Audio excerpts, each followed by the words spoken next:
Hello and welcome. Once again, thank you for tuning in to Triangle Empowered, where knowledge is power. And each week, we want to empower you with information and resources to help you deal with issues that are disproportionately impacting and affecting our community. I am your host today. I am Melissa Wade in the water from the Light 103.9.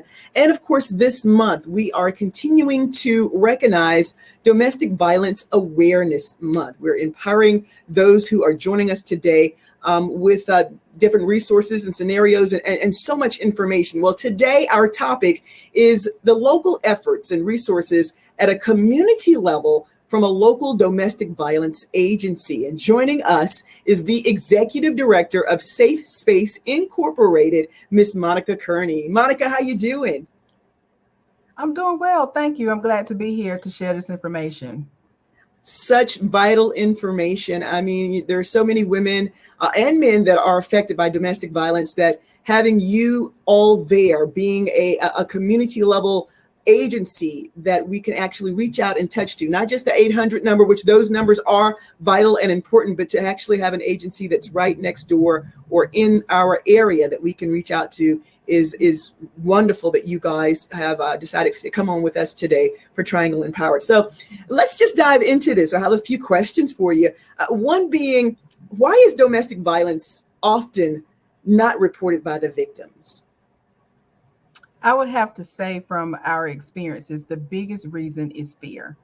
Yeah. Fear of retaliation, fear of what the perpetrator might do, because we're talking about a type of power control that's coercive. So the more that the victim does to try to get relief, the more the perpetrator does to try to maintain control. So it's also that uncertainty of what's going to happen in the process of reporting, and Mm-hmm. then the custody issues that might be involved because they're children.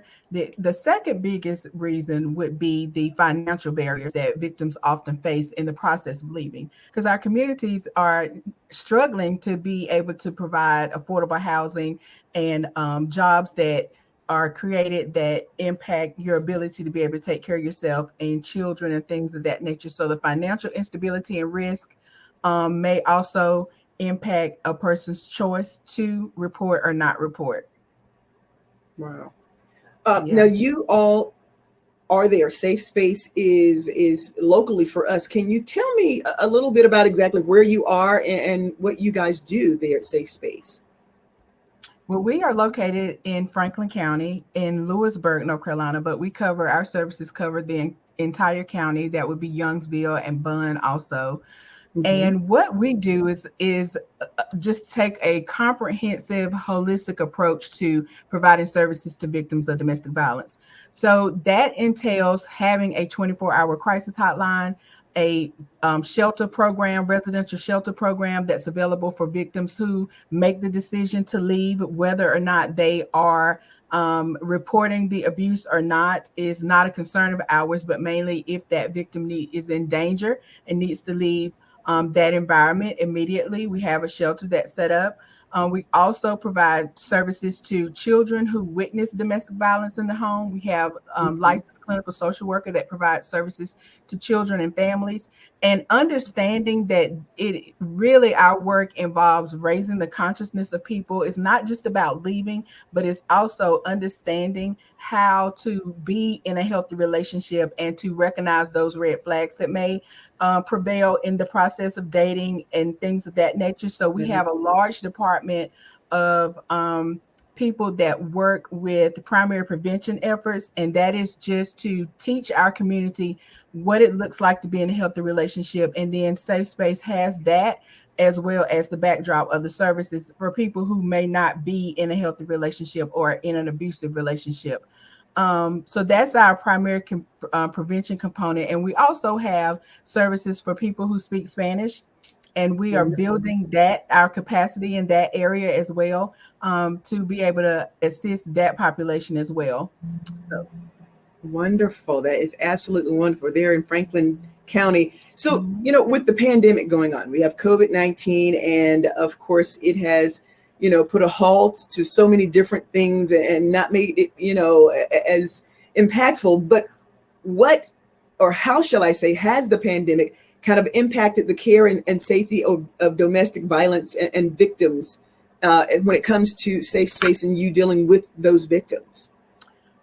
The pandemic made all the risk factors that cause violence more exacerbated. So, Mm-hmm. in a sense, what we see is the increase in isolation, economic conditions being changed, food insecurities, and then just the stressors that impact social emotional behavior. Those conditions cause violence. And as a result of COVID and all the things, even in the aftermath and living in an environment of uncertainty and challenges, particularly for marginalized populations like African Americans and the Latino population, those risk factors really exacerbated during the pandemic. And so what we see is situations where there's increased stress on the relationship and the dynamics that are based on power and control and isolation, restricting the capability to protect themselves, and then with service parameters changing so much as a result of COVID, where everything was on site, people could come in and out Right. anytime. Now, lots of folks are providing services remotely, and in rural communities, having access to broadband and connection and internet issues, those things are significantly impacted. So, just the generalized fear and uncertainty related to the virus itself, and then social policies that were adopted through the pandemic, um, that just help to deal with how do we operate in this environment moving forward. How does the victim then access the services and things of that nature? So we have seen, just a general increase of need for people. And one of our greatest needs is just to gain more funding support so we can build a larger capacity around primary prevention. Oh, that's great. I mean, y'all are Yeah. doing such an impactful movement here locally. You're doing, the groundwork here as Mhm. far as helping out those victims of domestic violence. And with such things going on in the midst of this pandemic, I know that some of the victims probably feel like, there's nobody out there or nobody I can reach out to Mhm. because I'm more at home, because we can't go anywhere, because we're covered up. What are some tips that you can um, share with us for those who are watching right now that will help, maybe, whether it's them or a friend that's experiencing domestic violence? What tips can they use during this whole pandemic, you know season that we're going through, to kind of reach out to you guys? I would say the biggest thing would be just to be supportive and to ask if that victim is safe. Whether it's male, female, same-sex relationships, we provide people are in all types of relationships, and Safe Space provides just services to regardless of sexual orientation, religion, any of those things. So first, safety. Second, connect them with a program like ours. There are programs throughout the counties. In Wake County, there's Interact. Here in Franklin County, it's us, Safe Space. In some of the other counties, we have, like, Halifax County has Hannah's Place. So there are different organizations throughout the state that provide these comprehensive services. But safety would be the first thing, and just being a support, and connecting them to domestic violence programs. And then if there are children involved, just maybe if there's a neighbor or someone that the victim trusts, Mm-hmm. having code words if they need to call 911 on behalf of that client, having some of those strategies in place. And those are things we talk about in the process of providing the services to those clients. That's great information. And of course, we are kind of wrapping up the month and still giving information about domestic violence awareness during this month. But of course, we Mhm. know domestic violence happens anytime. Yep. And, just to have our viewers that are watching and listening right now, what are some resources that they can contact you, or other places that they can find out more information? And how do they get in contact with you, or maybe even follow you on such things as social media or something like that? We are on Facebook at Safe Space Incorporated Domestic Violence and Sexual Assault Services Program. We are on Instagram at NC underscore safe underscore space.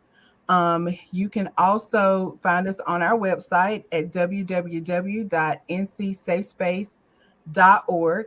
And then our hotline number is 919 497 5444. And you can reach us anytime during the 24-hour span. We have live people to answer the phone 24 hours a day.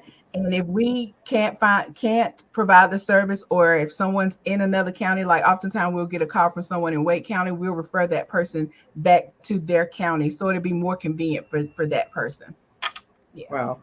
Sure sounds like a safe space to me, Monica. We definitely try to make sure it is. Absolutely. Thank you so very much. Again, our guest today for Triangle Empowerment, Executive Director of Safe Space Incorporated, Ms. Monica Kearney.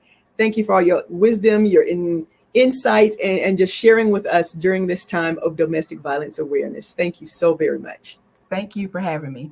You're very welcome. All right, y'all. That's wrapping up another Triangle Empowered today. Make sure you stay connected with us on our websites for the next topic and the next issues with Triangle Empowered. Until next time, God bless you. Stay empowered. Grace and peace.